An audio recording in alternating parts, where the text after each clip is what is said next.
Hello student, good evening. आज हमारा जो क्वेश्चन है क्वेश्चन नंबर 7, लेसन है हमारा संघवाद।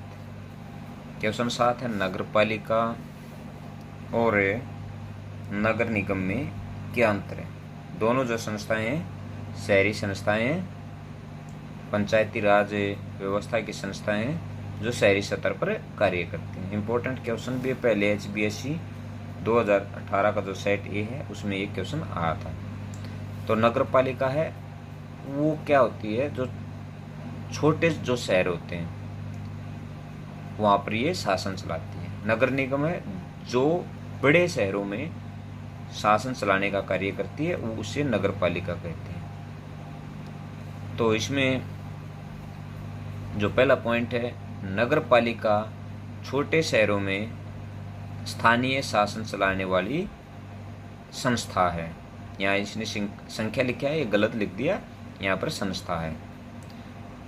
अब नगर निगम बड़े शहरों में स्थानीय शासन चलाने वाली संस्था है। इसके बाद पॉइंट नंबर 2, नगर पालिका प्रमुख नगर पालिका के राजनीतिक प्रधान होते हैं। नगर पालिका प्रमुख है, नगर पालिका के राजनीतिक प्रधान होते हैं, जबकि नगर निगम के प्रधान को मेयर कहा जाता है। इसके बाद आता है गठबंधन सरकार से क्या तात्पर्य है। गठबंधन का मतलब होता है जब दो या दो से अधिक दल मिलकर सरकार का गठन करते हैं उसे गठबंधन सरकार कहते हैं।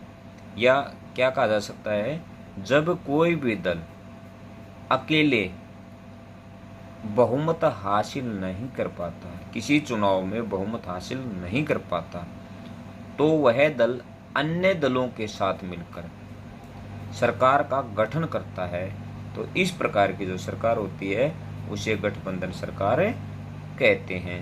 तो ये डेफिनेशन लिख सकते हैं। चलो ये देखते हैं ये क्या कहता। जब किसी देश में व्यवस्थापिका में किसी भी राजनीतिक दल को सरकार निर्माण के लिए स्पष्ट बहुमत प्राप्त नहीं होता, तो ऐसी स्थिति में विभिन्न राष्ट्रीय एवं अक्षेत्रीय दलों को मिलाकर बनाई गई सरकार को गठबंधन सरकार के नाम से जाना जाता है। यहाँ तक कर लेना है। अब इसके बाद क्वेश्चन नंबर 8, गठबंधन सरकारों ने संघात्मक शासन व्यवस्था को कैसे मजबूत बनाया है। हालांकि हमने ऊपर जो पहला क्वेश्चन था गठबंधन सरकार से क्या था, तो ये इसको पढ़ लिया है। तो यदि हम चाहें तो इसके अंदर ये लिख भी सकते हैं, और लिखेंगे तो अच्छा भी क्वेश्चन होगा कि पहले लिखेंगे गठबंधन सरकार क्या है। तो इसमें नॉर्मली एक ही लाइन में इसकी डेफिनेशन को कवर कर देंगे कि जब चुनाव में कोई भी पार्टी बहुमत हासिल नहीं कर पाती, उस समय दो या दो से अधिक दल मिलकर सरकार का निर्माण करते हैं, जिसे गठबंधन सरकार कहते हैं।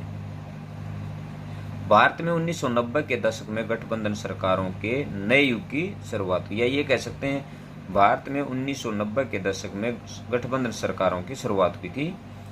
गठबंधन सरकारों में केंद्र में अनेक राज्य क्षेत्रीय अक्षेत्रीय दलों का सहयोग होने से राज्यों का महत्व बढ़ गया। तो इसका सबसे बड़ा गुण क्या होगा कि जो अक्षेत्रीय दल हैं, जो राज्य स्तर के हैं, उनका महत्व बढ़ गया। उदाहरण स्वरूप अब एक एग्जाम्पल देंगे। 2004 में गठित मनमोहन सिंह के नेतृत्व वाली संयुक्त प्रगति गठबंधन यूपीए को यदि फुल फॉर्म या विस्तृत रूप पूछता है तो आप क्या लिखोगे, संयुक्त प्रगतिशील गठबंधन, यानी कांग्रेस व उसके सहयोगी दलों की जो सरकार है। सरकार में महाराष्ट्र से शिवसेना, बिहार से राष्ट्रीय जनता दल, तमिलनाडु में DMK तथा इसके अतिरिक्त अन्य छोटे दलों के सहयोग से बनी राज्यों सरकार से राज्यों का महत्व बढ़ गया और इसने देश के संघात्मक स्वरूप को मजबूत किया है। यहाँ तक लिख देंगे। इसमें ये भी लिखने की आवश्यकता नहीं है कि कौन कौन से जो दल हैं, हम इतना ही लिख सकते हैं कि उदाहरण के लिए 2004 में गठित मनमोहन सिंह के नेतृत्व वाली संयुक्त प्रगतिशील गठबंधन सरकार का निर्माण किया गया था। इससे अन्य छोटे दलों के सहयोग से बनी सरकार से राज्यों का महत्व बढ़ गया। तो आगे इसको लिखने की आवश्यकता नहीं है। तो इसके बाद यदि एग्जाम्पल देना चाहते हो तो वो भी दे सकते हो, लेकिन यदि नहीं देना चाहते, हालांकि 2014 की बात करते हैं, 2014 में बीजेपी पार्टी की सरकार थी। 2019 के जो लोकसभा चुनाव थे उसके अंदर भी भारतीय जनता पार्टी की सरकार है जो पूर्ण बहुमत से या स्पष्ट बहुमत से सत्ता प्राप्त की। तो कोई भी हम एग्जाम्पल दे सकते हैं। अब आता है प्रश्न 10, सत्ता के विकेंद्रीकरण का क्या अर्थ है। इसके बारे में भी पहले पढ़ा है। सत्ता का विकेंद्रीकरण का मतलब हमने पढ़ा था कि सत्ता शक्तियों का बंटवारा। ये संघीय जो सरकार होती है उसके अंदर शक्तियों का विकेंद्रीकरण होता है, बंटवारा होता है। शक्तियां केंद्र सतर, राज्य सतर और स्थानीय संस्थाओं के हाथों में विभाजित किया जाता है। तो इसको भी ज़्यादा एक्सप्लेन करने की जरूरत नहीं है।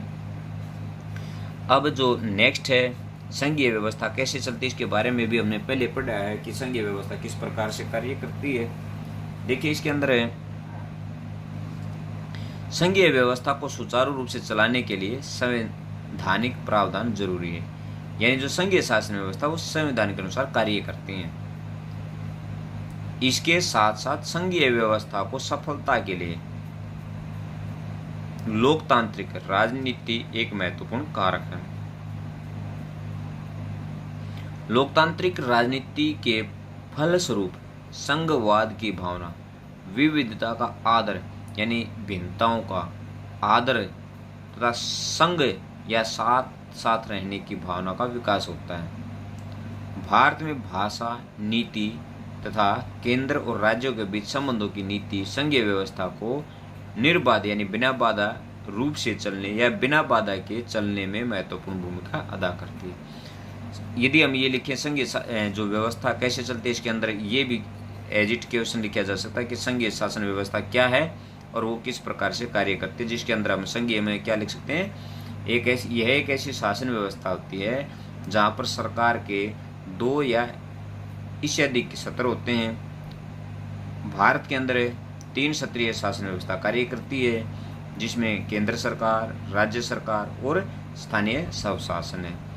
केंद्र सरकार में राष्ट्रपति, प्रधानमंत्री व उसका मंत्रिमंडल कार्य करता है। राज्य स्तर पर राज्य सरकार में राज्यपाल, मुख्यमंत्री व उसका मंत्रिमंडल कार्य करता है। स्थानीय स्तर के अंदर शहरी और ग्रामीण 2 संस्थाएं कार्य करती हैं। शहरी क्षेत्र में नगर निगम, नगर परिषद, नगर पालिका कार्य करती है और ग्रामीण स्तर पर ग्राम पंचायत, जिला पंचायत समिति व जिला परिषद कार्य करती है। तो हम उसके अंदर ये लिख सकते हैं। अब इसके पश्चात आता है क्वेश्चन नंबर 12, ग्राम पंचायत का संक्षेप में वर्णन कीजिए। ग्राम पंचायत पंचायती राज व्यवस्था, या ये लिख सकते हैं कि ग्राम पंचायत ग्रामीण क्षेत्र में कार्य करने वाली सबसे छोटी संस्था होती है, सबसे छोटी संस्था है। ग्राम पंचायत के जो सदस्य हैं उनका चुनाव गांव के लोगों के द्वारा प्रत्यक्ष चुनाव के द्वारा किया जाता है। ग्राम पंचायत के मुखिया को सरपंच कहते हैं और इसके अन्य जो सदस्य होते हैं उन्हें पंच कहते हैं। ग्राम पंचायत पूरे गांव के लिए निर्णय लेने वाली संस्था है। तो इजी, बिल्कुल इजी लैंग्वेज है। तो इसके बाद जो क्वेश्चन था ये हमारा लास्ट क्वेश्चन था, लघुत्तरात्मक जो क्वेश्चन थे उसके अंदर लास्ट था।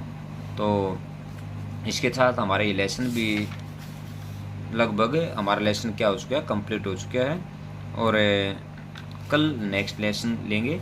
तो आज के लिए इतना ही काफ़ी है। धन्यवाद। शुभ रात्रि।